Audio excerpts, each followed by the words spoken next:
In today's video, I'm going to teach you how to split a cell in Google Sheets. This simple yet powerful feature can make organizing your data easier and more efficient, especially if you're dealing with information that seems jumbled together in a single cell. Whether it's separating first names and last names or dividing any type of text, this tutorial will guide you through the process step by step. To get started, first open a Google Sheet. If you haven't already done so, navigate to your Google Drive and choose the Google Sheets option to create a new spreadsheet or open an existing one. Google Sheets is a fantastic tool for managing and analyzing data, and mastering this feature will enhance your productivity significantly.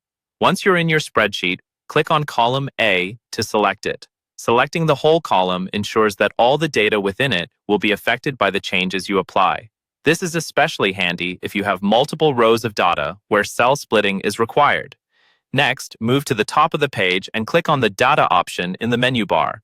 This menu houses various data management options and is key to accessing the text-to-columns functionality. Clicking Data will reveal a drop-down menu. From this drop-down menu, select Split Text to Columns. This action begins the process of separating the content within the cell or cells you've selected. You'll notice that the appearance of your spreadsheet could change, preparing for the split process. At this point, Google Sheets will prompt you to define the type of delimiter it will use to split your cell contents. A delimiter is a character that determines where one piece of information ends and another begins. The program often defaults to the Detect Automatically option. This setting is convenient because it instructs Google Sheets to scan your data and choose the most appropriate delimiter, whether it's a comma, semicolon, space, or any other commonly used character. If your data relies on a particular delimiter, such as a space, you might want to manually specify it. Moving forward, click on Space, if that's the separator of choice in your spreadsheet.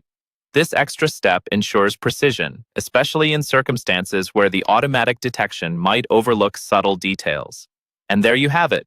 After selecting the appropriate delimiter, your data should now be neatly divided across multiple columns, making it far more manageable and easier to analyze. Remember, practice makes perfect, so feel free to experiment with different delimiters and data sets to fully grasp this feature. Thank you for watching, and I hope you found this guide helpful. If you have any questions or need further clarification, don't hesitate to explore more tutorials. Google Sheets offers various features to explore that can further enhance how you manage and interpret your data.